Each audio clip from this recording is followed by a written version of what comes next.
Topographic map I showed before. Well, it's not just topographic.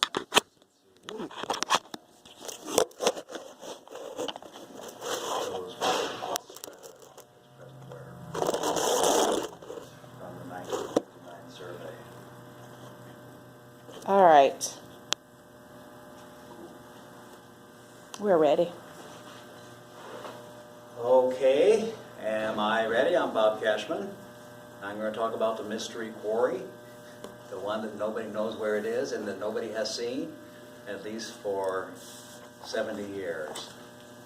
So, I did see the site of the quarry when I first moved out here in about 1980. I was taken out to where the quarry was, and there was machinery on the ground still. But I can't remember exactly where that was. So maybe somebody does remember. Somewhere in my papers I have the parcel number for this. So ultimately we will find it. Believe it. There are no pictures of the quarry to show, but I do have a quarried stone. That's this. And this is a granite quarry. And so it was one of 20 quarries along the mountain range, going all the way below Rainbow. Well, So this one is a Temecula quarry from the Temecula book, and they are going to break this rock apart to make granite blocks using holes and gunpowder. So some of our quarry stones that were at the Brown House were done by gunpowder, and some were done by another method, which I'll describe.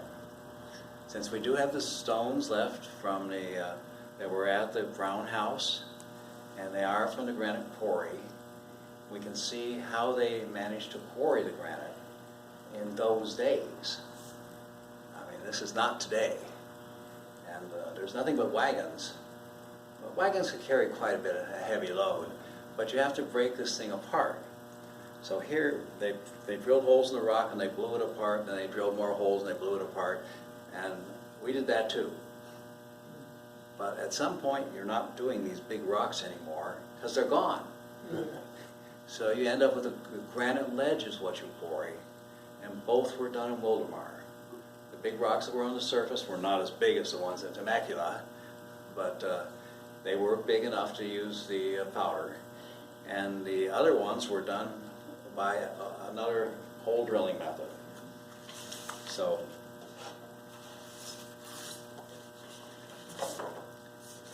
here's the picture, which is a significant picture for the other method. And I don't know if you can see it, but you should see some drilled holes in this rock. Do you see them? They go down like that. Yeah, I see them. oh, at the top. Mm-hmm. Yeah. So they are right here, Yep. about 3.5 inches deep. And they drill the holes in a row, and then they use a splitter to split the granite. And this is the arrangement they use for the splitter. You put this in the hole, and then you pound this, and it moves apart in one direction and it splits it. And so some of the rocks from the Brown House were done this way. The holes are right in a row, and they're shallow. The ones that are the dynamite or the gunpowder is used in are deeper because they're blowing it apart. So this is those holes represented this technique, which was invented in 1830. So we know the granite out there was quarried after 1830. Because before that they used rectangular holes. So, but we know that it had to have been after 1830 because we were out here at that time. So here's an illustration of how it was done. So these are the square ones that we didn't use. A hole is drilled down like that in the granite. So is granite pretty hard? Yeah. Yes, so they used a star drill. And that was a hardened piece of tool steel that had a shape at the end like a star, and then you pounded it, then you rotated it, then you pounded it again. It took 8 rotations to make one depth in a hole. Then you came back and looked at your bits to see if they were what they looked like, and they had to be redone quite frequently. So who's going to redo a bit like that when you're out in the middle of nowhere, which is a country? And there was a person to do it, the blacksmith. So here was the trick. You seen this?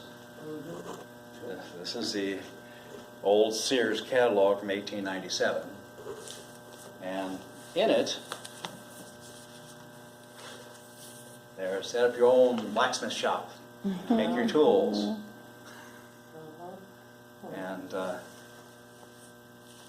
it doesn't take anybody of great intelligence to do it, but you just have to persevere. So the way they would sharpen a tool is they would heat it up, it'd be softer. They'd make the tool and sharpen it, and they would heat it red hot, quench it in water, bring it out, and it would be hardened. So they could rework these tools over and over again, and since it was a star drill, they didn't need any gasoline-powered or mule-powered drills. So in the Temecula book, there's a picture of a family doing it, where some lucky soul in the family is holding on to the, and while somebody, presumably the father, is smashing the top. Oh. And of course, 8 times to go around for one death, and then you got to clean the grit out of the hole. So those holes are in that, and this is where they were originally. So this is at the base of the brown house. So right there is where the stones are.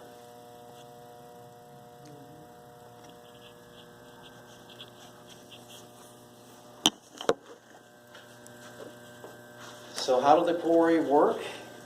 And this is actually from a film, a piece of film, not a film. This is the location of the railroad, and this is Grand Avenue, and there's where the brown house is.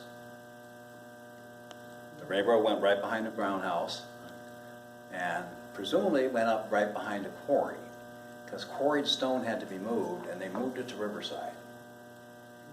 So they moved it on the railroad. So that's why I think it has to be up over here. Not too far from our house. No, not too far from your house. That's your task to go out there. I already got a railroad tie. It's in the museum, right?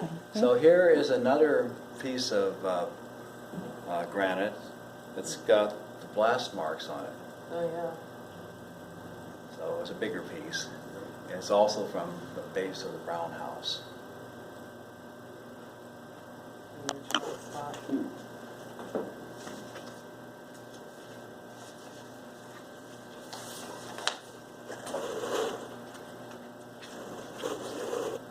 So this is a picture of what the granite looks like when magnified 70 times.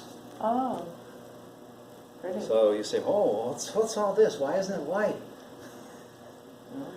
Granite is not one mineral.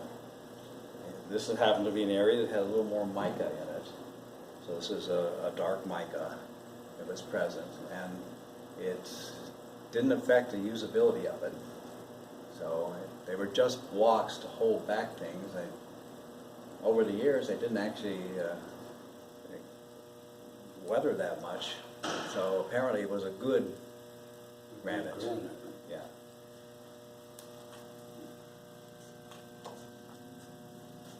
So I have a map of the rock strata. There's the lake, there's Grand Avenue, and there's Palomar. So there's intrusive granite possibilities for granite here and here. So where was it from? I don't know, but we could tell if we could find the quarry because you can analyze the composition of the granite. Yep. Oh, cool. So I analyzed the composition of this granite here and found out that it was a sodium granite, primarily sodium with a small amount of calcium, not a potassium one. So they're all unique and they have a signature, and this mica is probably part of the signature too. That would allow us to maybe figure out whether it actually did come from the quarry and whether we've identified the quarry if they match. Right. But where else is there granite in Wildomar? Think, think, think. By the cemetery over there, huh? In the cemetery. Yeah. Yeah, some of the stones are granite. Did they come from this quarry or somewhere else? They were from the time period the quarry existed, some of them. So I don't know, but we have a piece of electronic equipment called X-ray fluorescence that we could use without chipping into the granite to determine the approximate composition in terms of sodium, calcium, and quartz. And we could see if they matched the quarry once we were sure we knew where the quarry was. Yeah, once you figure out where that quarry's at. So that seems like a little interesting project to me from the scientific standpoint. And I know where it's not. It's not where these rock came. These are from Wildomar too. That's a piece of quartz. So why isn't it from this area? It's because it's too big for granite. The porcelain granite is all about the same size as the other pieces of stone. But this is a rock from Wildomar. And this is also a rock from Wildomar. Didn't know that was there either. It's got a lot of mica in it. So I wasn't at this location. And this is another one. Feldspar rock. It wasn't in this location either. Because this is what it looks like. So I should take my geologist pick, go out and start whacking in the hills, but I think I'm going to go the other way and try and find that piece of paper first. Yeah. Look at the assessor's parcel number on there. Yeah. So how good is the granite? I polished a little piece. So here it is polished. This area right up here. Oh, nice. Looks nice in my kitchen. So it was solid enough as a granite, so why didn't it become a commercial success? Right. Is the question. And there were 3 reasons. 1, it was a small quarry. 2, concrete was coming in. Concrete replaced the granite for structural purposes. And it was cheaper, because it was just being used for construction. And there isn't that much granite out here compared to like back east, where the whole bedrock is all granite. So it wasn't easily available to be cheap enough. So once the concrete started replacing granite, no more granite was needed. For this type of purpose, you needed a type of granite that would look good on countertops. Maybe not this one. Maybe a little color to it or something. Whatever it is they want. This would be a small countertop. Polish that up, it'll look pretty nice. So this is the geologic map of Wildomar from a book. It's a series of geologic maps in here. It shows all the different locations. I used it when I tried to decide whether to move out here. I said, I'm going to find out where the faults really are, and I'm going to find out what the mineralization in this area is. So I bought this book. And there's some interesting minerals in this area. There are. Would the railroad being closed down affect that quarry too? Yes, but it didn't last that long. Yeah, so it was competing against other quarries that were bigger, and concrete was really way cheaper. Yeah, less labor intensive. So, and it was more of a mom and pop thing, which you know that those don't last too well against the big. Not one generation. So I think if we could find the quarry, we might be able to find some other stuff associated with it. Yeah, like maybe some of the drills and the splitters. Yeah. Yeah, and maybe then we could find out a family connected with it, because we don't have that either right now. And with the family, maybe we could find some pictures or something. Uh-huh. Yeah. The historian's dream. Mm-hmm. So, any questions? Do you know what the composite of any of the other quarries are? Well, you said that one is sulfur and No, this one is a sodium granite. Sodium. And Some, I do not know the others. okay. I just recently checked to see what this was. You need a piece of equipment to do it. They had a beautiful piece at the Vale headquarters museum that was at the Vale ranch. That was one of the footstones. It has the chips in it, you know, that you were talking about, the holes in it. That went by that was used as a door stop. That's And I was wondering where that one came from, because it looked very similar to what Well, there were 20 that one quarries is. So between here and Rainbow. A That's a lot. lot. yeah, wondering if it's similar. That's because the hills on the other side of Grand Avenue, which is are primarily extrusive granite. And there's some granite on the other side too. Yeah, a lot of what's down through the valley is all fill. Yeah. So there's a lot of deteriorated soil on top of almost everything else, which is what the maps show. So you really can't tell when you look at these geologic maps whether if you go down 30 feet, you're going to hit a bedrock. Right. You might. You might. In fact, I looked for that when I had my well drilled. So did I. Yeah, the rock did change, and it became more quartz the deeper I went. So I have to assume.